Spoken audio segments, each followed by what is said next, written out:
Hello everyone ជួបជាមួយនឹងនាងខ្ញុំ Lyda សាជាថ្មីម្ដងទៀតហើយក៏សូមស្វាគមន៍មកកាន់ភាសាអង់គ្លេសសម្រាប់ថ្ងៃនេះហើយនៅក្នុងវីដេអូនេះផងដែរនាងខ្ញុំបានបន្តលើកយកអំពី the abbreviation មកបង្ហាញជូនបងប្អូនទាំងអស់គ្នាអូខេអញ្ចឹងកុំឲ្យខាតពេលយូរបងប្អូនកុំភ្លេចត្រៀមប៊ិចនិងសៀវភៅដើម្បីធ្វើការរៀនពាក្យថ្មីនិងកត់ចំណាំនៅអ្វីដែលបងប្អូនពេញចិត្តក្នុងការរៀនថ្ងៃនេះចាឥឡូវនេះសូមទៅមើលជាមួយនឹងនាងខ្ញុំទាំងអស់គ្នាអូខេឥឡូវយើងចូលមកដល់ចាឥឡូវនេះគឺយើងមកមើលជាមួយគ្នានៅទម្រង់កាត់នៃអក្សរ RIP ចឹងបងប្អូនមួយចំនួនគាត់ប្រើច្រើនទៅលើនៅពេលដែលយើងមានអ្នកណាស្លាប់ឬក៏គាត់បានលាចាស់លោកគឺយើងតែងតែសេថា RIP ចាដែលមានន័យពេញថា rest in peace ចាភាសាខ្មែរយើងសូមឲ្យបានទៅដោយឲ្យបានសុខចាទៅឲ្យបានសុខrest in peace មានថាគាត់ស្លាប់ទៅហើយអូខេអញ្ចឹងយើងសរសេរថា rest in peace គឺគេសរសេរទម្រង់អក្សរកាត់បែបនេះហើយបន្តទៀតគឺយើងមាន PIN ចាគេអានថា PIN គឺ PIN មកពីពាក្យថា personal identity numbers ចាអញ្ចឹង PIN នេះគឺបងប្អូនឃើញនៅលើpage ច្រើនគេដាក់ទៅលើ password ថា password ក្នុងទូរស័ព្ទដៃឬក៏នៅតាមទូ ATM ប្រហែលជាបងប្អូនទាំងអស់គ្នាអូខេអញ្ចឹងបងប្អូននឹងឃើញពាក្យនេះគឺឲ្យបងប្អូនទាំងអស់គ្នាវាយ password ចូលចាអូខេហើយបន្តទៀតគឺយើងមាន e.g អញ្ចឹងនេះគឺជាពាក្យដែលគេមានន័យពេញថា example ចាអញ្ចឹងបើសិនជាបងប្អូនឃើញគេសរសេរថា e.g មានន័យថាស្មើនឹងឧទាហរណ៍ example យើងអូខេចាអញ្ចឹងយើងបន្តទៅមើលជាមួយគ្នាមួយទៀតគឺ I.e. អញ្ចឹង for restate an idea អញ្ចឹងមានថាយើង restate កន្លែងនេះគឺមានថាឡើងវិញ an idea អញ្ចឹងមានន័យថារំលឹកឡើងវិញឬក៏បញ្ជាក់ឡើងវិញនៅអ្វីដែលយើងចង់បញ្ជាក់គេចង់បង្ហាញគេចាដូចនៅក្នុងសភៅមេរៀនអីគេមានបញ្ជាក់ដូចជា EG គេសេទម្រង់កាត់បែបនេះហើយ E.E. ហ្នឹងគឺគេចង់បញ្ជាក់ថានៅ example មួយនេះហើយគេឲ្យឧទាហរណ៍នឹងមកវិញម្ដងទៀតហើយគេចង់បញ្ជាក់ថាមើលកន្លែងនឹងម្ដងទៀតអូខេអញ្ចឹងពាក្យបន្តទៀតគឺយើងមាន etc យើងអានថា etc ដែលមានន័យថា and so forth មានន័យថាផ្សេងពីនឹងទៀតអញ្ចឹងផ្សេងពីនឹងទៀតមានន័យថាបែបម៉េចឧទាហរណ៍ថានៅក្នុងសភៅរបស់យើងឃើញពីគេសេ E T C កន្លែងនេះគេអានថា etc ហ្នឹងគឺវាមានន័យថាផ្សេងពីនឹងទៀតផ្សេងពីនឹងទៀតអូខេអញ្ចឹងបើបញ្ជាក់ឡើងវិញសម្រាប់3នេះគឺយើងធ្វើការសរសេរយើងអត់ធ្វើការនិយាយនឹងយកវាមកប្រើក្នុងភាសានិយាយនោះទេគឺយើងសរសេរវាអូខេហើយបន្តមកទៀតគឺយើងមាន r.s.v.p អញ្ចឹងមកពីពាក្យថា respond please អញ្ចឹងក៏គេស្ថិតនៅក្នុងការសរសេរដែរភាគច្រើនគឺយើងឃើញសរសេរនៅលើស្នាមសម្បត្តិឬក៏លិខិតដែលយើងសរសេរផ្ញើទៅនរណាម្នាក់អញ្ចឹងបើសិនជាគាត់ដាក់បែបនេះមានន័យថាឲ្យគាត់សូមឲ្យយើងហ្នឹង reply ទៅគាត់វិញផងចាគឺមានន័យថា respond please សូមឆ្លើយតបមកវិញផងចាឥឡូវនេះយើងមកមើលបន្តទៀតជាមួយខ្ញុំទាំងអស់គ្នាភាគច្រើនគឺបងប្អូននឹងឃើញនៅលើ social media ដែលគេប្រើបែបនេះពេលខ្លះគាត់សរសេរជាទម្រង់កាត់នៅក្នុង Messenger នៅក្នុង chat របស់យើងអូខេអញ្ចឹងយើងទៅមើលជាមួយគ្នាឥ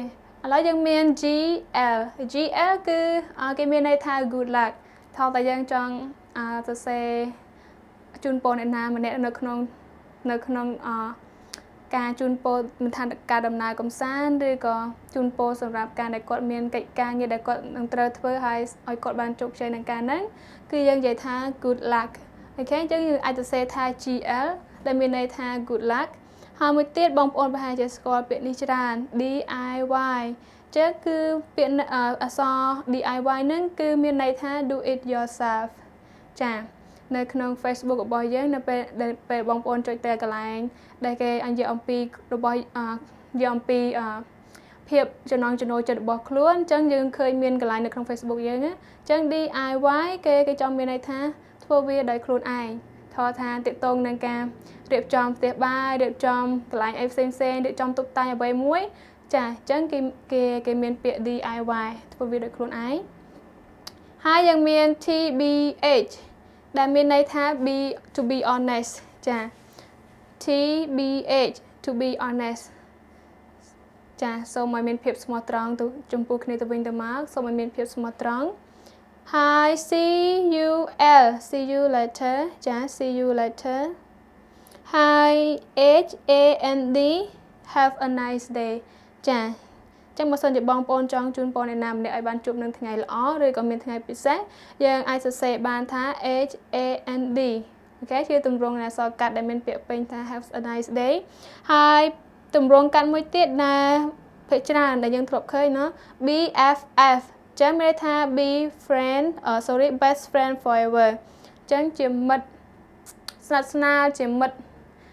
ជាមិត្តស្និទ្ធស្នាលជាមួយគ្នារហូតតទៅអញ្ចឹងយើងសរសេរថា BFF ចាឥឡូវយើងមើលបន្តទៀតជាមួយខ្ញុំទាំងអស់គ្នាអញ្ចឹងយើងមាន J/K អូខេអញ្ចឹងពាក្យ J/K ហ្នឹងគឺមានន័យថា just kidding អញ្ចឹង just kidding យើងដឹងហើយថា comply លេងទេនិយាយលេងទេចាឬក៏ធ្វើលេងទេអញ្ចឹងយើងមានអក្សរកាត់ជា J/K ហើយបន្តទៀតយើងមាន T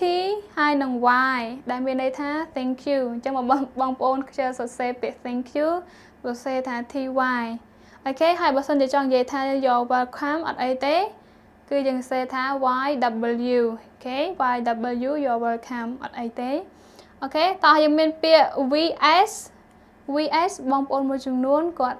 ធ្លាប់ប្រើច្រើនឬគាត់ធ្លាប់ស្គាល់ច្រើនអញ្ចឹងមកពាក្យថា versus អញ្ចឹងពាក្យនេះគឺគេប្រើទប់ទល់ប្រឆាំងនឹងទប់ទល់នឹងឬក៏ប្រកួតនឹងហើយនឹងពេលច្រើនគេប្រើទៅលើ sport ពួកកីឡាចាអញ្ចឹងយើងប្រើ VS អញ្ចឹងមានថាប្រឆាំងនឹងទប់ទល់នឹងឬក៏ប្រកួតនឹងអូខេ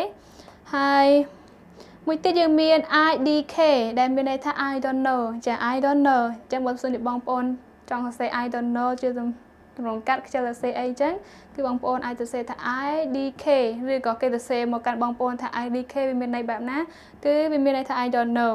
ហើយជាចុងក្រោយគឺយើងមានពាក្យ IRL ចាដែលទម្រង់ដែលន័យពេញរបស់វាគឺនៅក្នុងជីវិតពិត in real life នៅក្នុងជីវិតពិតនៅក្នុងស្ថានភាពជីវិតពិតអូខេអញ្ចឹងសម្រាប់វីដេអូនេះនាងខ្ញុំមានតែប៉ុណ្្នេះទេហើយអរគុណបងប្អូនសម្រាប់ការតាមដានវីដេអូរបស់នាងខ្ញុំរហូតដល់ចប់ជាចុងក្រោយនាងខ្ញុំ Lyda សូមជម្រាបលា God bless you